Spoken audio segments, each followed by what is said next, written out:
नमस्कार दोस्तों, मेरा नाम है अंकुश वसिया। आपका इस वीडियो में स्वागत है। बहुत लोगों का कहना था कि थोड़ा सा फेस कैप वीडियो बनाइए और थोड़ा सा समझाइए कि किस तरह का जो साइक्लोनिक गतिविधियां देखने को मिलेंगी इस साल, क्योंकि साइक्लोन रिमाल जिसे हम लोग बहुत लोग रेमल पढ़ रहे हैं और उसका नाम ओमान द्वारा दिया गया है। तो बंगाल की खाड़ी में सिस्टम उठ रहा है। अरेबियन सी की भी बात करेंगे इस वीडियो में। अरेबियन सी की भी बात करेंगे और बंगाल की खाड़ी की भी बात करेंगे। तो अरेबियन सी में देखेंगे तो यहाँ पर भी सिस्टम के बनने की संभावना है, लेकिन इस बार इतना मॉडल में चेंजेस आ रहा है, एरर्स इतने ज़्यादा हैं कि कोई सटीक अभी बता ही नहीं पा रहा है कि कहाँ पर क्या होने वाला है। Well mark low pressure area ये बन चुका है, कल डिप्रेशन बन जाएगा, लेकिन अभी इसमें देख पाएंगे कि इसका भी ट्रैक क्लियर नहीं है। कभी पूरब तो कभी पश्चिम, तो कभी भारत, कभी म्यांमार, तो कभी बांग्लादेश, मतलब कि कुछ भी चल रहा है। एक अलग ही इसका जो है एक देखिए इसमें मैप में आप देख पा रहे होंगे, ये हमने ट्रैक दो बताया, एक इधर गया है और एक इधर गया है।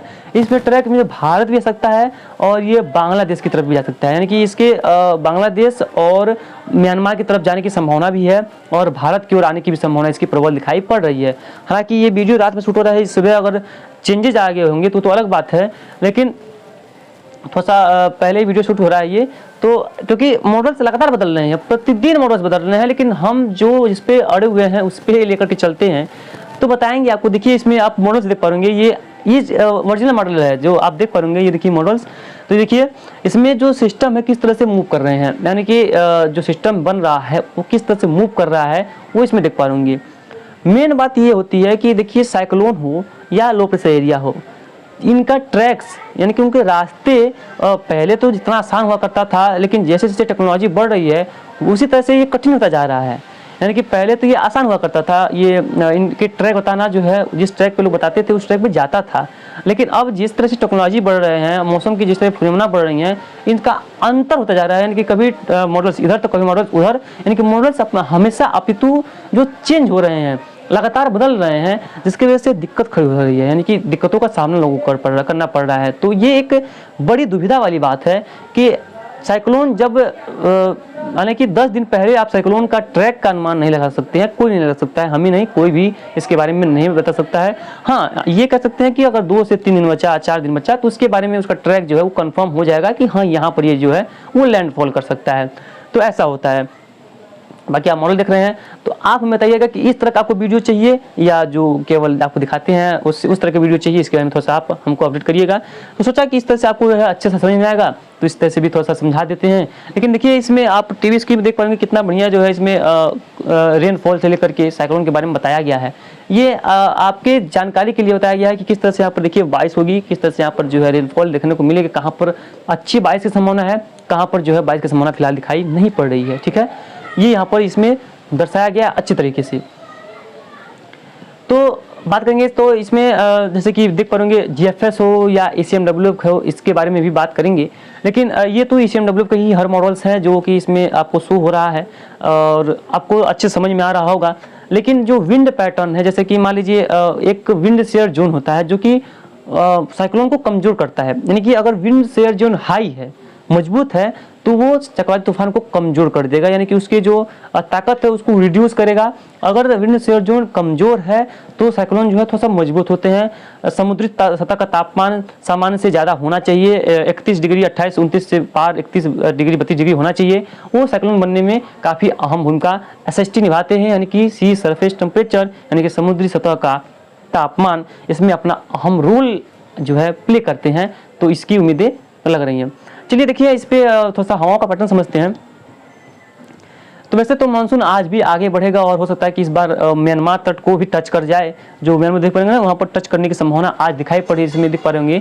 तो ये विंड ऐप में, तो इसमें देखिए विंड ऐप का एक हवाओं का पैटर्न है, देखिए इसमें दिखाई पड़ रहा है आपको कि किस तरह से जो साइक्लोन मूव कर रहा है ये उत्तर की तरफ। और आप बता दें कि ये GFS ECMWF और GFS दोनों को हम दिखाएंगे आपको कि कहाँ पर कितना जो किसका कहाँ पर कितना प्रभाव होने वाला है। और देख पाएंगे इसमें पश्चिम हवा लगातार प्रभावी हैं और देखिए मानसूनी जो हवाएं हैं जैसे हम आगे बढ़ेंगे देखिए उस ऊपर आ रही हैं, केरल तट के पास पहुंच रही हैं।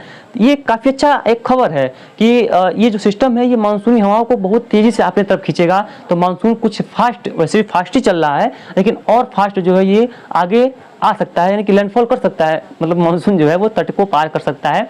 तो मानसून का डिक्लेयर हो सकता है, जो मौसम विभाग है वो मानसून को घोषणा कर सकता है, जिसकी संभावना काफ़ी ज़्यादा प्रबल दिखाई पड़ रही है। ऐसी भी ये सिस्टम जो है इसमें देखेंगे कि देखिए विंड पैटर्न जो है वो अभी तो जो पूरा भारत का क्षेत्र है यहाँ पर देखेंगे उत्तर भारत का क्षेत्र, यहाँ पर 50 डिग्री तापमान का जो है अनुमान लगाया गया है। यानी कि यहाँ पर तापमान बहुत ज़्यादा होने वाले हैं, यानी कि स्थिति यहाँ पर थोड़ी सी गंभीर होने वाली है। एक चिंता का विषय है कि इतना ज़्यादा तापमान देखने को वैसे नहीं मिलते हैं, लेकिन क्लाइमेट चेंज ने इस तरह से ऐसा बदल दिया है लोगों को कि यहाँ पर पूरी जो गर्मी से झुलस रहे हैं। इसमें पंजाब हो गया, हरियाणा हो गया, दिल्ली हो गया, राजस्थान का क्षेत्र हो गया, गुजरात का क्षेत्र हो गया, मध्य प्रदेश हो गया, उत्तर प्रदेश हो गया। हालांकि उत्तर प्रदेश में तो तराई का बेल्ट ऐसा है जहाँ पर पुरवैया चल रही है, तो गर्मी तो है लेकिन मौसम में खुशनुमा बना हुआ है, खुशनुमा है लेकिन गर्मी है। देखिए इसमें आप विंड पैटर्न देख पा रहे आप किस तरह से पूर्वाई चल रही है। तो एक ऐसा होता है ना कि अंदर से एक फील आती है कि क्लाइमेट चेंज अगर नहीं होता तो कितना बढ़िया मौसम पहले बना रहता था। लेकिन अब क्या हो रहा है कि इतनी गर्मी पड़ रही है कि लोग परेशान हैं, और अभी आप अगले 4-5 दिनों तक भी गर्मी झेलिए, झेलना पड़ेगा। झेलना इसलिए पड़ेगा क्योंकि भाई उस तरह का कुछ लग नहीं रहा है किसी भी तरह का इसमें बदलाव देखने को मिलेगा, किसी भी तरह का यहाँ पर दिक्कतों का सामना लोगों को करना पड़ सकता है। इसमें अभी फिलहाल ऐसा कोई बदलाव है ही नहीं कि लोगों को फायदा मिल सके। समझ में आप लोग आ गया कि नहीं? तो देख पाएंगे कि इसमें पश्चिमी हवाएं लगातार प्रभावी हैं, और अगले 10 दिन यानी कि मान के चलिए मई एंड तक ये जो पश्चिमी हवाएं प्रभावी रहेंगी, और वर्षा की संभावना फिलहाल नहीं है। लेकिन जब पूर्वीय हवा कुछ पहुंच रही है तो गर्जने वाले बादल बन रहे हैं, मॉइस्चर का फीड हो रहा है। तो फील लाइक टेम्परेचर अगर 40 डिग्री तापमान है तो 45 डिग्री और 46 डिग्री लग रहा है, क्योंकि जब आसमान में मॉइस्चर होते हैं तो क्या होते हैं, वो तापमान को हीट इंडेक्स बनाते हैं, यानी कि उबाल लेते हैं तो वो पानी को। तो पानी जो है एक अपना एक अलग ही प्रभाव छोड़ता है शरीर के ऊपर, जिसकी वजह से लगता है कि जो गर्मी है वो काफ़ी ज़्यादा प्रबल है, काफ़ी ज़्यादा तगड़ी गर्मी है। बस इसीलिए लोग यहाँ पर टेंशन में रहते हैं कि बहुत ज़्यादा दिक्कतों का सामना लोगों को करना पड़ता है, इतना ज़्यादा यहाँ पर जो गर्मी पड़ती है। तो फील लाइक टेम्परेचर जो है वो थोड़ा सा खतरनाक हो सकते हैं पूरे हम लोग के लिए। हालांकि पूरी भारत में जैसे कि बिहार का क्षेत्र हो गया और कुछ इलाके झारखंड के क्षेत्र हो गए, पूर्वोत्तर के क्षेत्र हो गया, यहाँ पर कुछ वर्षा हो रही है। और साउथ इंडिया में केरल हो गया, कर्नाटक का क्षेत्र हो गया, यहाँ पर भी काफ़ी भारी बारिश हो रही है, अच्छी खासी रेनफॉल देखने को मिल रही है, क्योंकि यहाँ पर हवाएं सेट हो रही है। कौन सी? मानसूनी हवाएं। लग रहा है कि 4-5 दिनों में मानसून भी यहाँ पर दस्तक दे देगा, क्योंकि आज 23 तारीख है, आज से 5-6 दिन का समय लगा, यानी कि एक हफ्ते में अंदर जो है मानसून केरल पहुंच जाने की संभावना रहेगी। यानी कि इस बार मानसून जो है सामान्य से थोड़ा सा पहले मानसून जो केरल पहुंच सकता है, जिसकी उम्मीदें हैं, और आप लोगों को हमने बताया ही आपको।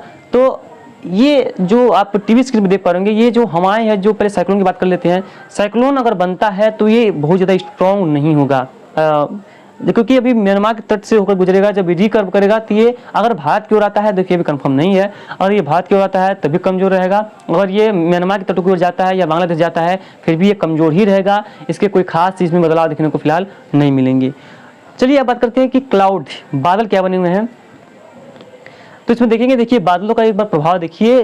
केरल के पास एक सर्कुलेशन बना हुआ छोटा सा सर्कुलेशन है, और ये जो है लो प्रेशर एरिया, ये well mark low pressure area बन चुका है। कल डिप्रेशन बन जाएगा और उसके बाद डीप डिप्रेशन हो सकता है कि 25 को ऐसे तो लैंडफॉल कर जाएगा, लेकिन अगर ये साइक्लोन भी बन सकता है, चक्रवाती तूफान भी बन सकता है। तो देख पाएंगे इसमें किस तरह से जो है माहौल दिखाई पड़ रहा है। देखिए केरल के पास में, केरल में पिछले 24 घंटों में 150 जो है 140 130 कई इलाकों में ऐसे जिले हैं जहाँ पर काफ़ी तगड़ी बरसात हुई है। ये बादल अभी भी आप देख पा रहे हैं कितनी ज़्यादा जमावड़ा है, यानी जहाँ पर मानसून पहुँचा है अपना जो है जलवा दिखा रहा है। इतना तगड़ा मानसून इस बार लग रहा है कि भाई कहिए मत, काफ़ी बढ़िया जो है मानसून इस बार आ रहा है, ऐसा प्रतीत हो रहा है। अब भारत में पहुंचने पर इसका कितना बढ़िया परफॉर्मेंस होता है वो तो देखने योग्य बातें होंगी, लेकिन समंदर में देख पाएंगे कितना बढ़िया परफॉर्मेंस कर रहा है, मॉइस्चर काफ़ी अच्छा मिल रहा है, तो क्लाउड काफ़ी बढ़िया बन रहा है। हालांकि पिछले साल अगर देखें तो इतना बढ़िया क्लाउड कन्फिगरेशन नहीं था, मानसून आने पर बहुत कमजोर मानसून की शुरुआत हुआ था, लेकिन तो भाई धमाकेदार एंट्री कर रहा है जहाँ पर कर रहा है। तो अभी केरल का उम्मीदें हैं। अब केरल के बाद हम लोग का भी नंबर आ सकता है भाई। केरल के बाद जब से केरल में मानसून पहुंचता है पूरे भारत में खुशियों का लहरा जाता है कि भाई मानसून अब तो आ रहा है, क्योंकि अब तो तट पे आ चुका है, अब तो भारत की ओर ही बहुत तेजी से बढ़ेगा ही बढ़ेगा। तो मानसून अब आगे बढ़ने की संभावना काफ़ी प्रबल है, आज भी मानसून की बढ़ने की संभावना काफ़ी प्रबल है, और जो भी होगा हम आपको लगातार आगे अपडेट करते रहेंगे। और बाकी देखेंगे पूरे देश में कहीं पर बादल उतना खास है नहीं जितना बंगाल खाड़ी और अरब सागर में दिखाई पड़ रहे हैं। बस जैसे ही सिस्टम आगे बढ़ जाएगा तो बादलों को लेकर के आगे बढ़ेगा, कई इलाकों में बारिश देगा, कई इलाकों में बारिश में कमी रहेगी। बाकी जो भी होगा उसके बारे में हम आपको लगातार अपडेट करते रहेंगे। तो लगातार आप इस चैनल से जुड़े रहिएगा, जिसकी वजह से आपको पूरी अच्छी से अच्छी नॉलेज मिल पाए, और अगले कुछ दिनों में कोई खास बारिश जो है उत्तर भारत और मध्य भारत में देखने को नहीं मिलेगी। कि साउथ इंडिया बारिश का एक बार जो है एक झोंका रहेगा। यहाँ पर बारिश काफ़ी अच्छी होगी, पूर्वोत्तर राज्यों में भी जो बारिश वो काफ़ी अच्छी देखने को मिल सकती है। तो फिलहाल इस बुलेटिन में आज इतना ही। जो भी होगा हम आपको लगातार नेक्स्ट वीडियो में भी इसका अपडेट करते रहेंगे और मिलते हैं इसके नेक्स्ट वीडियो में। तब तक के लिए लगातार आप चैनल पर बने रहिएगा। धन्यवाद।